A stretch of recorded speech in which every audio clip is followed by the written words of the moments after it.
Eu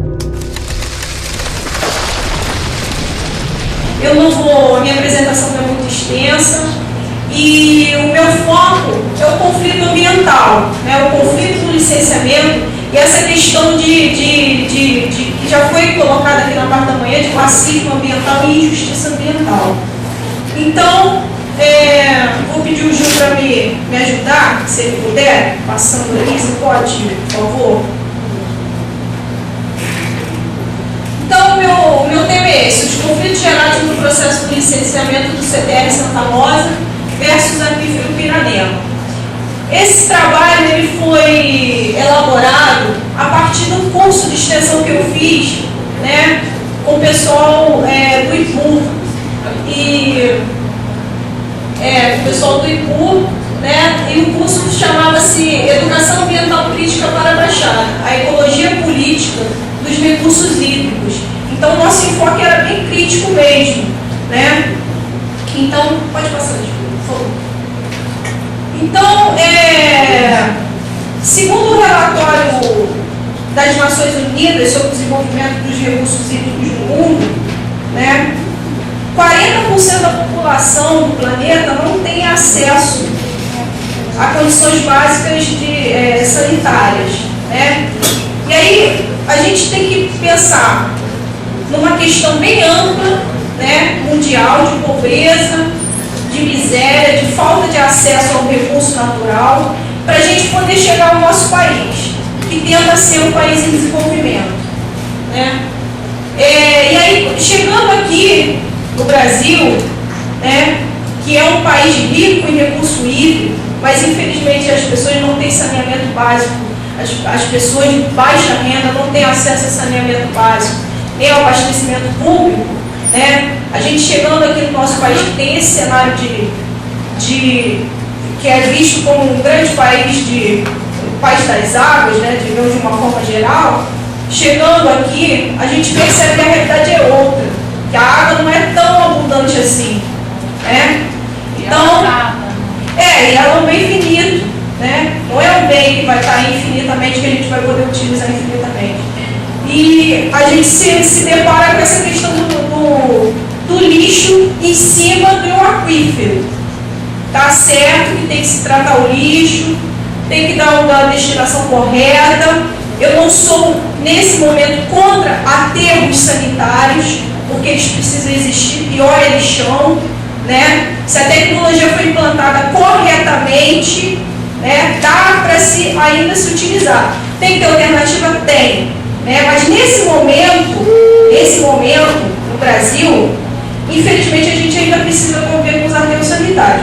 Então, eu sou contra um aterro sanitário colocar em risco um aquífero, um manancial hídrico que pode servir para o abastecimento público numa situação de escassez. Então, esse é o meu posicionamento nesse momento.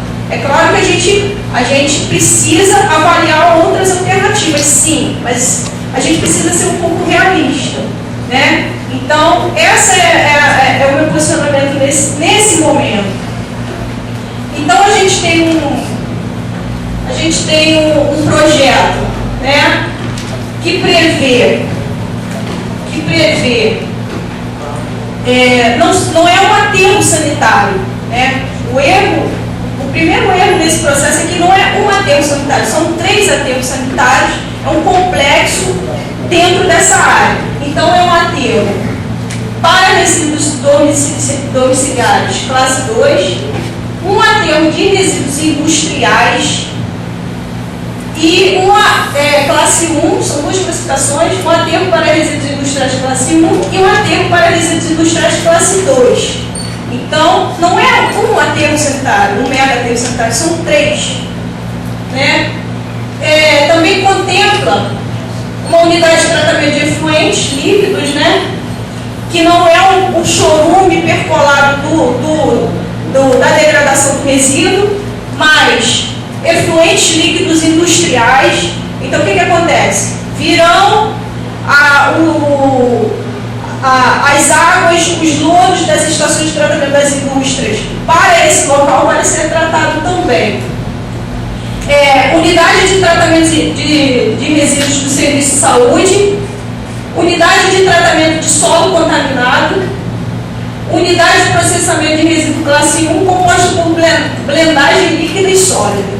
Então, tudo isso vai ter lá, né? Não é o lixo urbano que a gente está falando, não é o resíduo sólido urbano, não é o nosso saquinho de lixo que sai da nossa lixeira da cozinha, do banheiro, seja lá qual for, que vai para lá. São vários componentes químicos, tóxicos, que também vão ser enterrados naquele local, ou armazenados, ou de alguma forma tratados. Então, esse complexo receberá cerca de 9 mil toneladas de lixo por dia. Dizem eles que 8 mil resíduos sólidos urbanos e 1.000 toneladas por dia de resíduos industriais e das outras classificações. Essa é a localização geográfica do empreendimento. É uma área de 2.226.000 metros quadrados. É muito grande. Essa é a área da empresa. E se vocês forem prestar atenção, ao fundo do empreendimento, você tem as serras. Então, quem estava aqui de manhã escutou a fala da vereadora no sentido de que as leis foram modificadas para se atender ao empreendimento. Uma das leis que foram modificadas foi a diminuição das áreas das unidades de conservação. As unidades de conservação pegavam mais ou menos até a frente daqueles morros, né? Eram áreas de unidade de conservação, eram as 2 águas do município. Então, essas unidades elas foram diminuídas para que o empreendimento ficasse livre para ser licenciado. Pode passar, gente. Isso aqui é uma breve caracterização geológica, só para vocês entenderem um pouco como o local é frágil, né? Resumindo, a espessura máxima, né, do terreno de areia, a que cobre a superfície, é de 70 centímetros. Né? A areia ela é bem... imagine assim um pouco de areia de praia, né? Um terreno com areia de praia. Aquilo lá é área de areal, todo mundo... Eu acho que vocês sabem um pouco como é o areal. Se você está extraindo areia, então... né? O que fica são os lagos, você retira essa areia e ficam grandes lagos naquela região. Então, aquilo lá era areal. Então, é areia, como se fosse areia de praia, uma fina cobertura de solo e vegetação rasteira. Também, esse quadro aqui à direita, ele faz uma comparação, são os postos de monitoramento que foram instalados lá na área do empreendimento. Todas essas informações estão no estudo de impacto ambiental da empresa. Tudo isso foi retirado do estudo de impacto ambiental.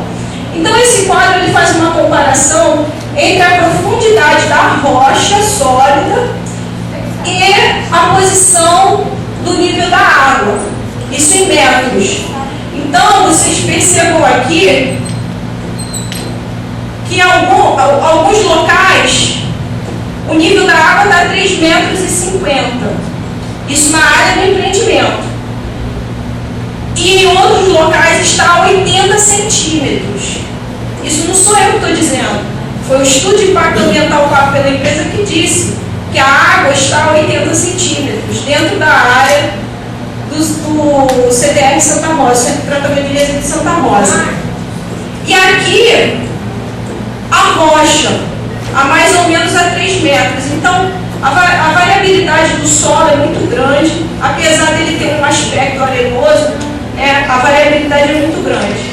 Então, e essa outra foto aqui, ela mostra como a água está drenando o escoamento superficial da água dentro da área do empreendimento.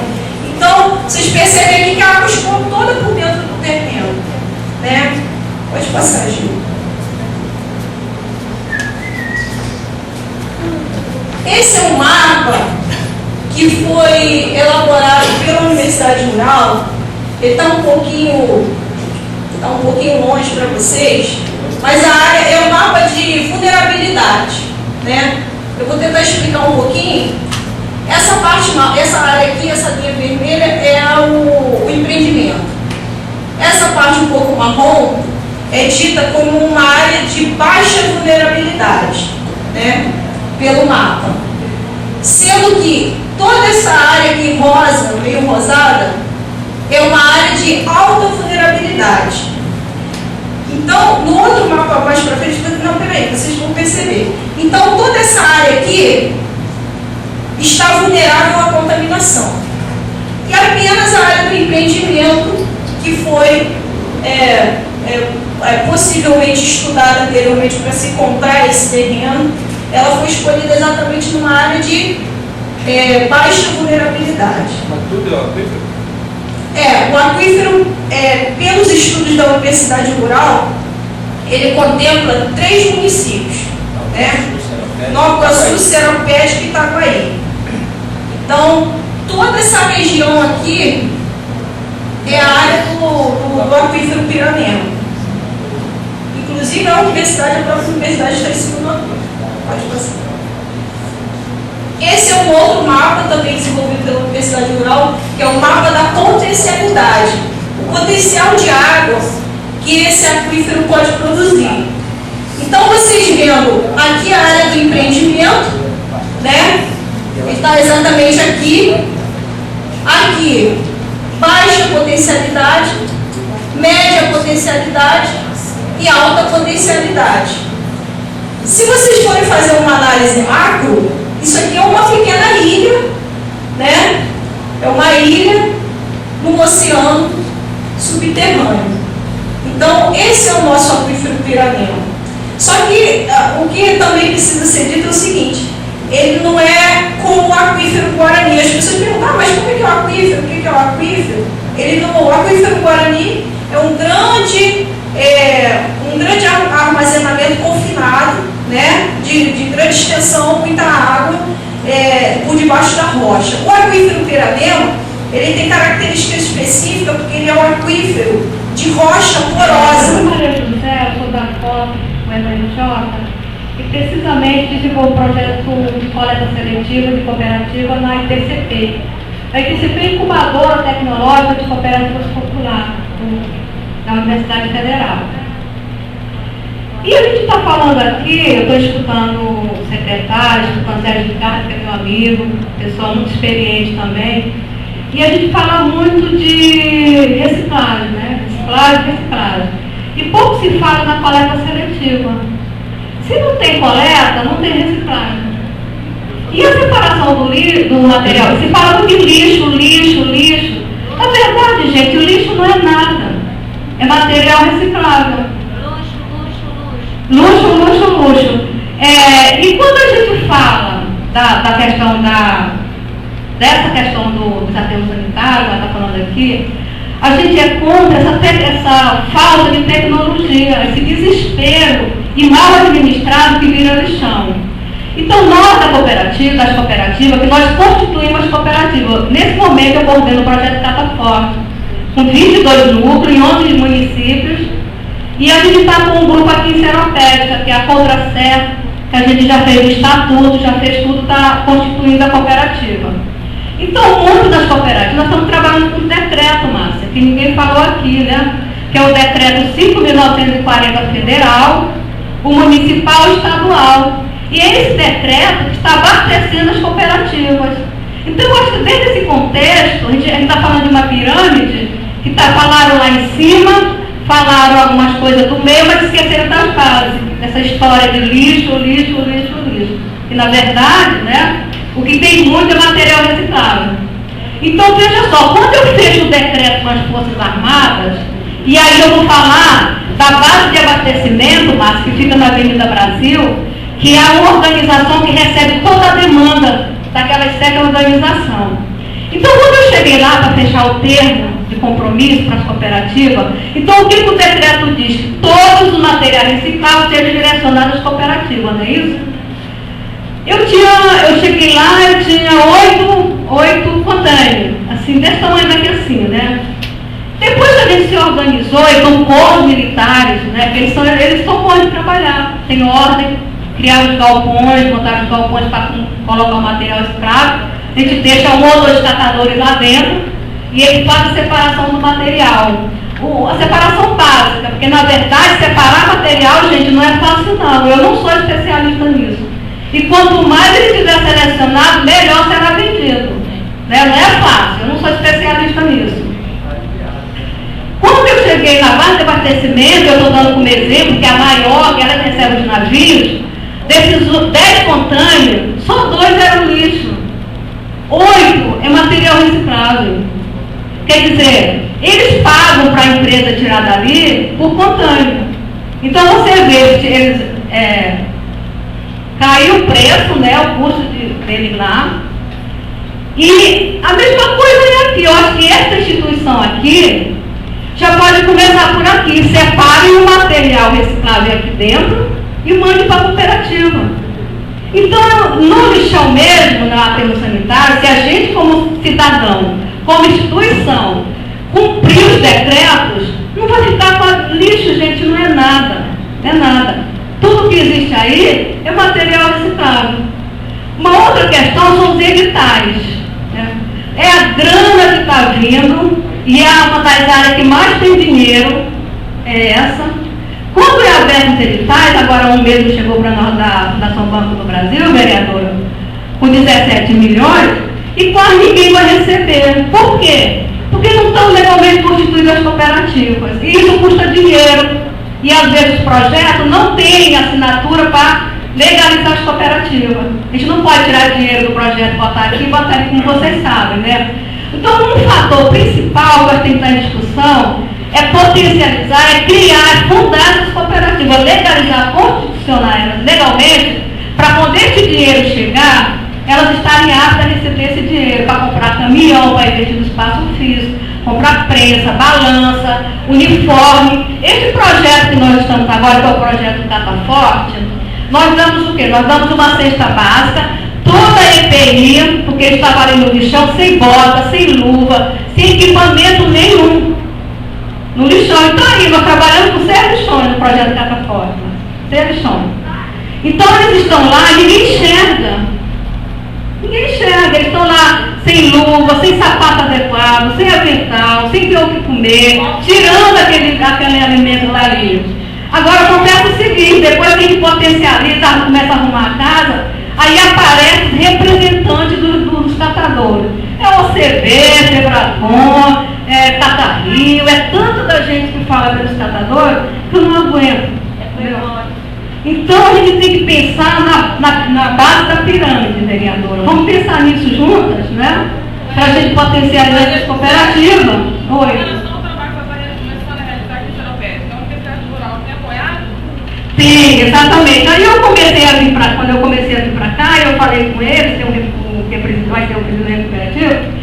Eu falei, olha só, vamos chamar a Universidade Rural, vamos chamar a Assembleia Legislativa, vamos chamar a Secretaria de Meio Ambiente, vamos chamar todo mundo, porque é assim mesmo, né? Tem que chamar todo mundo. E eu estou sentindo, vereadora, que aqui está todos juntos, porque tem município, a Secretaria de Meio Ambiente, Márcia, a Prefeitura, é um verdadeiro inimigo do captador.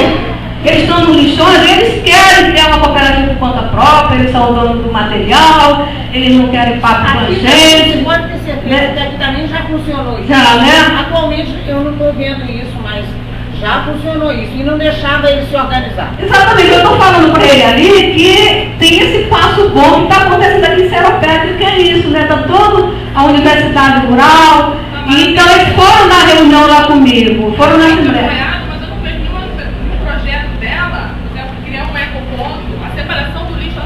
Pois é, mas olha só, aqui não tem uma cooperativa constituída por CNPJ, tem? Mas sabe como é que ela poderia contribuir? Com o decreto federal. Mas por que ainda não começou o meu salário? Eu não tenho CNPJ ainda. Então, na hora de tirar o CNPJ, vem que eu fiz um termo de compromisso com a Universidade Rural. E aí vocês da Universidade Rural vão separar o lixo, vão se educar todo mundo, o que é lixo, o que é material reciclável, material reciclável. Pega o material e manda para lá. Uma unidade formadora de opinião, né, vamos dizer assim, de ensino, ela teria começado aí, né? Criar a galera aí à disposição a separar o lixo. Exato, mas olha só, como é seu nome? Roberto, olha só, sabe o que eu sinto? Eu sou da área social. E dentro da Universidade federal, eu sou uma das poucas de campo que venho aqui numa assembleia com eles e encho a casa. Porque eu também sou de movimento social. Eu não tenho medo das pessoas, dos seres humanos. E hoje, assim, as pessoas têm muito medo de dirigir as pessoas, de vir nas pessoas, né, Márcia? São poucas pessoas que têm essa coragem de vir aqui no chão, de botar uma bota, como eu faço, de sentar com eles, de vir distribuir a cesta básica, de conversar um por um, o que está faltando. A questão do desenvolvimento humano é uma questão muito séria, é necessária. Porque se eu não estou desenvolvido, eu também vou desenvolver alguma coisa. Não, mas isso eu só vejo na UFRJ e na Fiocruz. Na qual eu sou aluna. Na Universidade Rural não. Você é da Universidade Rural? Não, sou da Fiocruz, sou aluna da Fiocruz. Ah, você é da Fiocruz, é. Então, eu moro lá naquela área, em Bom Sucesso. E eu sou da COPA, da Universidade Federal, e desenvolvendo esse trabalho desde a incubadora tecnológica. Vai lá visitar a gente.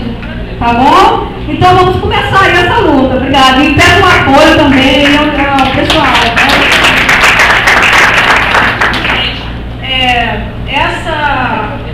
Esse relato, essa questão colocada pela Maria José, ela é extremamente importante, porque ela reflete o outro lado, né? Quem está do lado de lá do empreendedor, né? Quem sofre as consequências de fato. Queimados está presente, né? E eu falei aqui, exato. E o nosso funcionamento ele é baseado nisso. Os senhores podem ver que, na verdade, essa estrutura ela é um pouco diferente das tradicionais que nós conhecemos. Ela começa de baixo para cima, tá? Quando, na verdade, o que a gente conhece é sempre de cima para baixo. Ou seja, o nosso direcionamento é sempre no sentido do coletivo. Ok? E os nossos objetivos são vários, tá? São vários. Temos nossos objetivos, temos nossa carta de princípios, mas eu tentei sintetizar isso na medida do possível nessa afirmação aqui. É promover a participação do cidadão coletivamente organizado na elaboração e gestão de propostas e decisões que contribuam para a redefinição dos padrões de sustentabilidade na sociedade, ambiente, para a Baixada Fluminense, que é nossa região de interesse. Tá? E eu vou falar aqui com vocês, tá? Eu não vou falar mais dos problemas. Os problemas todo mundo conhece. Problemas, assim, se a gente for enumerar todos os problemas, vai faltar números, né?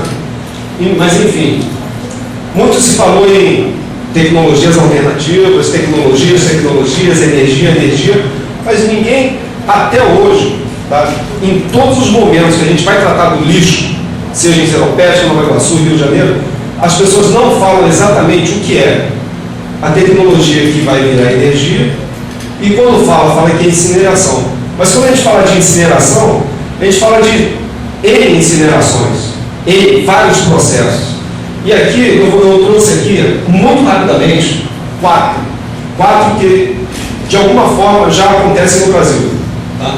Primeiramente, lá em cima, eu enumerei a pirólise, tá? Que é um processo ainda de eficiência um pouco duvidosa. Nós temos a incineração, que já ocorre no mundo inteiro, e essa incineração na Europa, Ásia, Estados Unidos, ela ocorre através de queima de combustível fóssil, tá? Ou seja, de gás ou óleo diesel. Com processamento, que é um processo muito comum, né, no Brasil, principalmente em Catagal, que as indústrias cimenteiras se utilizam nesse processo, através de queimando pneus inservíveis, borra de petróleo, enfim, vários combustíveis para produzir o cimento. Né? E nós temos a gaseificação também, tá? Que é um processo diferenciado. E o que todos eles têm em comum é que eles dependem, de alguma forma, e em algum momento, do combustível de origem fóssil, tá? Ou um derivado fóssil, que é algum momento fóssil, ou de biomassa. Frente. Aqui, eu gostaria que nesse quadro aqui, vocês se atentassem, prestassem atenção nas colorações. Tá? São dados, tá, baseados na Comunidade Europeia. O que acontece lá, isso é bem recente, tá? Esse dado é de 2010. A parte vermelha, ela é referente ao quantitativo, em termos percentuais, de aterros sanitários. Então, vocês dão uma olhadinha lá na extrema direita, tá? Nós temos um país chamado Bulgária. Tá? Bulgária, eles têm 0% de reciclagem, 0% de incineração e 100% de aterros. Ou seja, tudo que se produz de resíduo vai para aterro, não é aproveitado nada. Ao passo que os países que mais estão evoluídos socialmente, tecnologicamente, eles têm um panorama um pouco diferente. Ou seja, o verde, tá? Não sei se o pessoal lá atrás está dando para enxergar, está tudo bem aí? Está dando para ver? O verde, ele representa o quantitativo de percentuais, tá? Em material reciclável, de como é o panorama de reciclagem desses países. Aí, a gente sai da extrema direita e vamos andando um pouquinho aqui para a esquerda, e a gente chega num país chamado, por exemplo, a Áustria, né? Só para localizar aqui a Áustria, esse paísinho aqui. Lá, eles reciclam 69%. Ou seja, alguma coisa está dando certo lá. Tá? 69%, 27% é incinerado, e o quantitativo, em termos de percentuais que vai para o aterro, é mínimo, é 3%. Quem que vai para esse aterro? São o que nós denominamos tecnicamente de rejeito, ou seja, é aquilo que não dá para mais nada, ou seja, não dá para reaproveitar, não dá para reutilizar, é um material de uma certa forma comprometido, ou seja, ele tem alguns aspectos relativos à corrosividade, patogenicidade, tá? São os resíduos de classe 1, não dá mesmo. E foi? Tá, olha só. Aqui na pontinha está a Alemanha, tá? Que é o país que mais evoluiu em termos de reciclagem, incineração e recuperação energética de resíduos. Lá eles estão com falta de lixo. Tá? Eles estão com falta de lixo. Se a prefeitura do Rio quiser, está aí um comprador maravilhoso, resolve problemas de todo mundo, né? Claro, tem um cara. Qualquer lixo. Qualquer lixo. Sendo que eu preciso colocar o seguinte adendo. O lixo europeu ele é diferente do nosso. Tá? É um lixo que tende a ser muito mais seco, pela própria característica de alimentação do europeu. Tá? Ele é diferente do nosso, embora os resultados estejam aí para ver. É uma coisa comum à comunidade europeia. Tá? E só... Oi? Não, eles não comem. Praticamente não comem. É por isso que eles são magrinhos. E um dos conceitos, tá, mais atuais que nós temos em termos de tratamento térmico é o que a gente denomina de plasma, tá? Plasma térmico. O que é isso? A gente já vem escutando essa história de plasma há um bom tempo, só que dificilmente, tá, a gente para ter um esclarecimento sobre o que é plasma e de que forma ele ocorre na natureza e em ambiente artificial. O que é plasma? Eu resumi bem, simplifiquei bem, enxuguei muita coisa para chegar nessa seguinte conclusão. Plasma é um gás parcialmente ionizado, tá, que atinge temperaturas de 5.000 a 30.000 graus, dependendo do processo. Ok? São vários processos, são várias plantas de engenharia que têm essa capacidade. Ele é aquecido por descarga elétrica. Tá? É o mesmo princípio de funcionamento da vela do automóvel. Tem uma bobina, tem uma vela que dá a faísca e ocorre a combustão da mistura ar-combustível. Tá? E sendo que os outros tipos de plasma, né, atingem temperaturas diferentes. E o plasma ele também é conhecido como gás de síntese ou o quarto estado da matéria. Tá? Que pode ser de origem natural ou de laboratório. Olha só, plasma, né? Normalmente plasma térmico. Tá? O que é plasma? O plasma térmico ele é gerado a partir de uma tocha, tá? O que a gente chama de tocha de plasma. E essa tocha de plasma, ele ioniza um gás. Ele tem que existir a presença de um gás para ele ser ionizado e atingir uma alta temperatura. Que gás é esse? Pode ser qualquer um.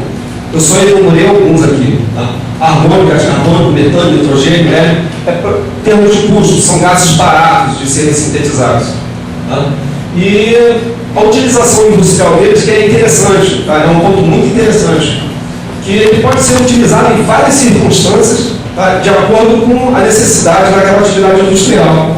Ou seja, ele pode ser utilizado em solda, corte, tá, corte tanto de tecidos, olha só que interessante, ele corta quase 1,5 metro de tecido jeans, vou colocar, para fazer molde de calça jeans, produção em massa. Tá? Tanto ele pode cortar uma placa de aço fundido com 1,5 metro, tanto faz, questão de custo e aplicação. Metalurgia, siderurgia, tá? E no caso de resíduos sólidos urbanos. Vamos mais um pouquinho. Aqui, eu só coloquei um pouquinho aqui a modelagem que o pessoal chegou para usar isso. Não me peçam para explicar isso. Quem vai explicar isso tem uma pessoa chamada comandante S. Bernardo, que ele pode destrinchar essa modelagem